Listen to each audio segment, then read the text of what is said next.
नमस्कार, भारत लाइव देखना शुरू कर चुके हैं आप। भारत लाइव में पंचनामा देख रहे हैं। पंचनामा यानी कि ऐसा शो जहां होती है खबरों की चीरफाड़। हर रोज कोई ना कोई खास खबर हमारे स्टेचर पे होता है, जिसकी चीरफाड़ करके उसके तह तक पहुंचते हैं हमारे डॉक्टर नमन मिश्रा।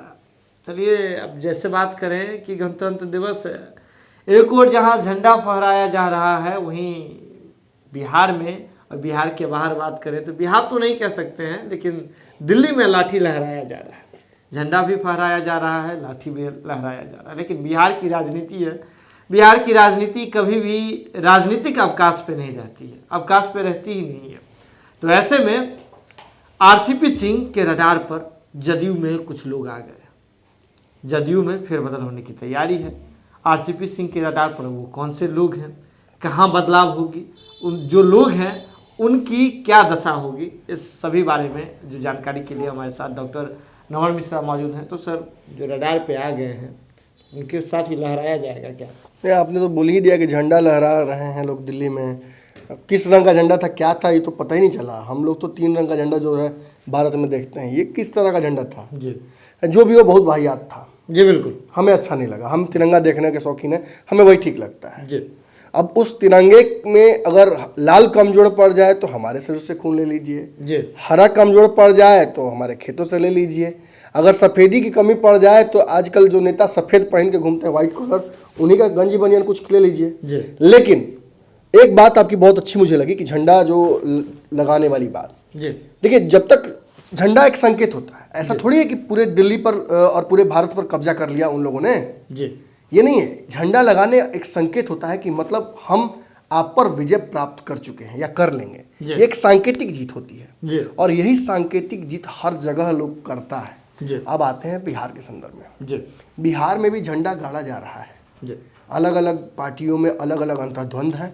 अब देखिए कांग्रेस में किस तरह से, कांग्रेस में लगातार अलग अलग खेमे हैं, वो लड़ रहे हैं आपस में। जी। सभी अपना झंडा गाड़ना चाहते हैं, कहाँ? सदाकत आश्रम। आश्रम में, बिल्कुल। वहीं अगर आप राजद में देखिएगा तो अब तो सार्वजनिक है कि लालू यादव की तबीयत बहुत ज़्यादा खराब है। जी, कौन होगा उनका वारिस? तेजस्वी ऑटोमेटिकली क्वालिफाई करते हैं, लेकिन क्या मीसा भारती और तेज प्रताप चुप रहेंगे?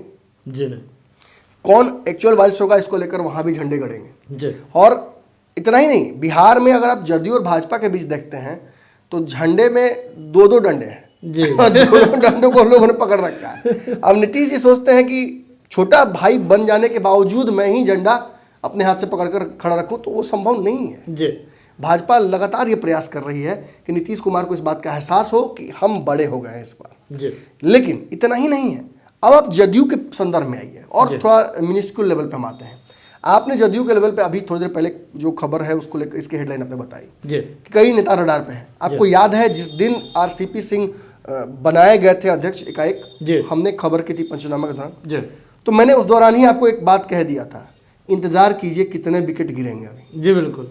अभी जो हमारे पास खबर आई है कि कम से कम 3 दर्जन से ज़्यादा, यानी 36-37 लोगों की छुट्टी होगी। और इन 36-37 लोगों में तो केवल जिलाध्यक्षों का नाम है। जी, जदयू के संगठन लेवल पर 51 जिले एक तरह से उन्होंने जी, संगठन का जिला होता है, बिल्कुल। हाँ, उन्होंने कर रखा है। जी। अब इन जिलों में 36 अगर चले जाते हैं तो आप मोर देन समझ रहे हैं, जी, 50 से 50% से ज़्यादा। जी, तो उस हिसाब से एक बड़ा चंक ऑफ जो कहा जा सकता है कि जो नीतीश कुमार के रखे हुए लोग, यानी इससे पहले तो नीतीश कुमार ही थे ना राष्ट्रीय अध्यक्ष, तो नीतीश ने जिन लोगों को स्थापित किया था उन्हें आरसीपी सिंह उखाड़कर अपना झंडा लगाएंगे। जी बिल्कुल।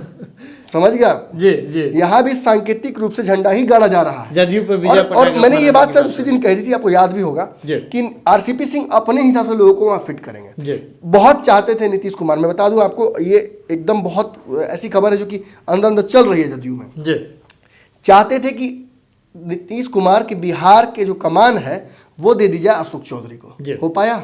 जी नहीं, कार्यकारी ही रहकर रह गए। जी, और अब तो खबर आ रही है कि नीतीश के साथ वो भी वर्ल्ड टूर पर जाएंगे इंडिया में। संडिंग। जी, मैंने घूमते रहेंगे, अब बाहर के राज्यों में अपने पार्टी के विकास की बात करेंगे, लेकिन बिहार पे ज़्यादा इंटरफेयर नहीं करेंगे। देखिए, बार बार अशोक चौधरी प्रयास कर रहे हैं। कल भी उन्होंने एक नया गेम खेल दिया है। एलजेपी का एकमात्र जो विधायक है वो भी अशोक चौधरी के, नरेंद्र सिंह के माध्यम से, सुमित सिंह के माध्यम से वो एंट्री करने की तैयारी कर चुके हैं। लेकिन इन सारे चीज़ों से क्या निकल के आता है कि नीतीश कुमार के नज़रों में अपने कद को बढ़ाने के लिए आरसीपी और अशोक चौधरी में अंतर्द्वंद चल रहा है। जी बिल्कुल। लेकिन जिन लोगों को वशिष्ठ नारायण ने, जिन लोगों को नीतीश कुमार ने नियुक्त किया था अपने समय में, उनको एक ही बार में इतने बड़ी संख्या में हटा देना। जी। जब मीटिंग हुई थी, आपको याद होगा, जी। नीतीश कुमार और जदयू ने वो सबसे पहला कदम इन्हीं ने उठाया था। बिहार में कई पार्टियों को नुकसान हुआ इस चुनाव में जी। लेकिन सबसे पहली पार्टी जदयू ही थी जिसने हारे हुए लोगों की मीटिंग बुलाई। जी। विधायकों से पूछा, जो विधायक कंटेंडर्स थे उनसे पूछा कि आप क्यों हारे, जी। आपको लेकर संगठन का क्या मनोदशा था, जी। संगठन ने कितना सहयोग किया आपका, जी। किसने आपके पीठ में छुरा घोंपा। इन सारे सवालों के बाद तय हो गया था कि जिलाध्यक्षों के ऊपर कमान उनको लगाम कसेगा और उनमें से कई लोगों की छुट्टी होगी, लेकिन इतने बड़े संख्या में छुट्टी होगी ये तय नहीं था। लेकिन जैसे ही आरसीपी सिंह के हाथ में कमान आ गई, ये समझ में आ गया कि आरसीपी सिंह अपने हिसाब से नई जदयू बनाएंगे और इसमें कई लोगों की छुट्टी होना तय है। आपके पास भी कुछ इन्फॉर्मेशन है? जी। तो अगर बात करें, ये तो हो गई जिला अध्यक्षों की बात हो गई, लेकिन पूरे जदयू में नीचे से ऊपर तक जो है बदलाव होने की तैयारी में अगर बात करें तो आज भी यानी कि जदयू कार्यालय के भीतर एक मीटिंग हुई है। मीटिंग में लगातार प्रदेश अध्यक्ष से जो थे वो मौजूद थे और भी लोग मौजूद थे जो जदयू में अलग अलग जो प्रदेश की इकाई है, जो जिला स्तर की आप बात कर रहे थे, संगठन जिला जो बनाए गए हैं उसके भीतर भी जो कार्यकर्ता है वहाँ लेवल तक की जितने भी मतलब पदाधिकारी बनाए जाते हैं जदयू में, वहाँ तक बदलाव होने की बात आ रही है। यानी कि आपने एक बात बिल्कुल सटीक कही कि नए जदयू का निर्माण होना है, जिसमें नीतीश कुमार की क्या भूमिका होगी उस पर संदेह है। एक और बात है, ये जो जदयू बनेगी ये भाजपा के साथ रिश्ते बनाकर चलने वाली वो जदयू बनेगी। यार देखिए, यहाँ बहुत समझना थोड़ा सा डिफिकल्ट है लेकिन समझाना थोड़ा जरूरी है। इस वक्त जदयू इस भी द्वंद से गुजर रही है कि भाजपा के साथ रिश्ते कैसे रखना। बिल्कुल, क्योंकि एक खेमा है जो भाजपा को सीधे तौर पर जिम्मेवार मानता है अपनी जो वर्तमान राजनीतिक स्थिति कद जो गिरा है उसका, और दूसरी तरफ एक जो हिस्सा है बड़ा जदयू का जिसके कहीं ना कहीं नेतृत्व करता आरसीपी सिंह है। बिल्कुल, वो मानते हैं कि जदयू ने कम सीटें आने के बावजूद भी हमारा सम्मान किया, हमारे नेता का सम्मान किया और भाजपा ही भविष्य है, तो भाजपा के साथ ही चलते हैं। और अगर नीतीश कुमार की वापसी होती है, जैसे 43 सीटों से ज़्यादा लाना या अगले चुनाव में फिर बड़े भाई बन जाना, तो वो भाजपा के साथ रहकर ही हो पाएगा, भाजपा से अलग हटकर नहीं होगा। क्योंकि सबको पता है कि अगर भाजपा से ये अलग हटते हैं तो इनके पास ऑप्शंस बहुत लिमिटेड है। एक ही रास्ता है, या तो नीतीश कुमार फिर से चुनाव करा ले, या अगर सरकार ही बनानी है तो किसी तरह से तेजस्वी यादव के साथ मिलकर सरकार बनाए। लेकिन एक बात स्पष्ट है, तेजस्वी यादव के साथ जाने से पहले ही इनको शर्त रख दी गई थी कि सीएम तो तेजस्वी यादव ही बनेंगे, आपको पीएम बनना है तो आप आ सकते हैं साथ में। मतलब वो भी रास्ता बंद ही है, तो कायदे से एक ही रास्ता इनके पास बचता है कि ये चुनाव फिर से करा ले। अब आपको मैं एक बात बताता हूँ, क्या वर्तमान स्थिति में चुनाव होंगे तो जदयू के जो पुराने संगठन कर, देखिए बात समझिएगा, ये भी बात बहुत जरूरी है, बहुत इंपॉर्टेंट समझा रहे हैं आपको भी और दर्शकों को भी। वर्तमान स्थिति में जब जदयू को इतना बड़ा झटका लगा है, कई दोस्त और दुश्मनों के बारे में पता नहीं है नीतीश कुमार को, जिला अध्यक्षों पर हार की जिम्मेवारी थोप दी है कई विधायकों ने, प्रत्याशियों ने। तो आप क्या इस मौजूदा संगठन के साथ चुनाव लड़ सकते हैं? और अगर बड़ा स्तर पर फेरबदल किया जा रहा है तो इसको दो तरह से समझने का प्रयास कीजिएगा। क्या ये चुनाव को देखते हुए मध्यावधि बदलाव किए जा रहे हैं, या ये बदलाव किए जा रहे हैं कि मध्यावधि चुनाव होगा?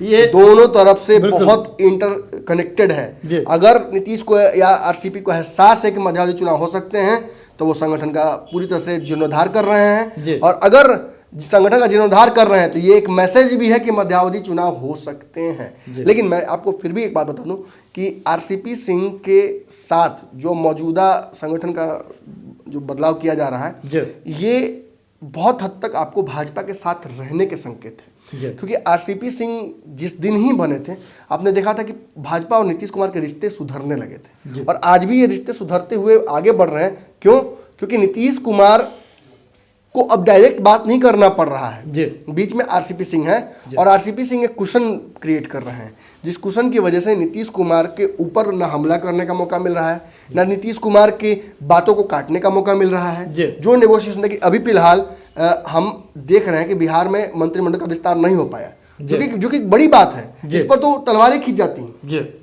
लेकिन हम क्यों नहीं कुछ बोल पा रहे हैं? क्योंकि हमें पता है कि नीतीश कुमार का इसमें सर नहीं फंसा हुआ है। आरसीपी सिंह अपने हिसाब से मैनेज कर लेंगे। आरसीपी सिंह लगातार प्रयास भी कर रहे हैं, भाजपा भी इसको लेकर आशान्वित है और शायद एक कोई समीकरण बन भी गया, जो कि आप कल जैसा कि आप बता रहे थे कल आप लोग, एक समीकरण बन गया है। तो आगे चल के एक बात यहाँ से समझना पड़ेगा कि नीतीश कुमार कई लोगों की छुट्टी करने जा रहे हैं, लेकिन नीतीश कुमार खुद नहीं करेंगे, वो आरसीपी सिंह करेंगे। एक और बड़ी बात बता दूं कि 28 तारीख जिसका हम लोग दावा कर रहे थे, जदयू के एक खास नेता से हमारी गुप्त बातचीत हुई, नाम नहीं आउट करने के आधार पर उन्होंने कहा कि 28 तारीख को ही मंत्रिमंडल का होगा। मतलब एक और खबर आपकी सही हो गई।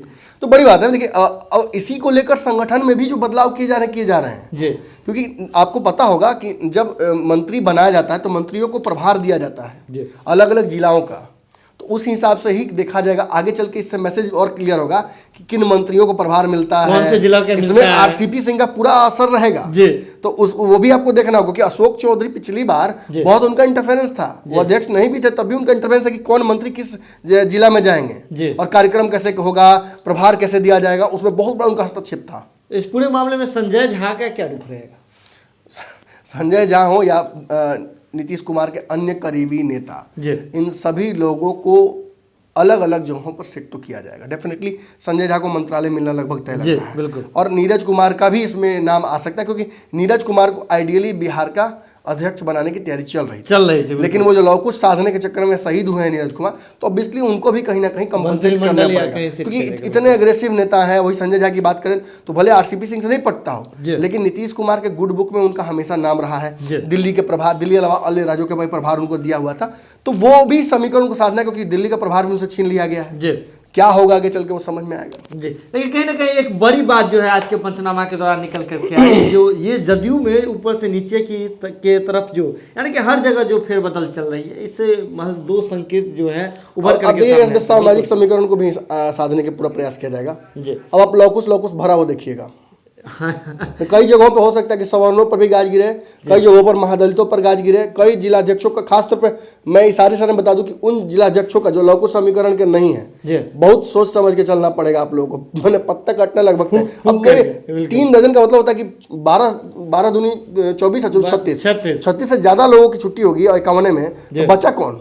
यानी कि पुराने लोग जो भी हैं संगठन पे अपनी कुर्सी को पकड़ के, है ना, कि सीट बेल्ट बांध करके बैठिए, ये वाली बातें सामने। कई लोगों को पार्टियों से बाहर किया जाएगा, ये बात है। पार्टियों से खाली बस पद ही नहीं जाएगा।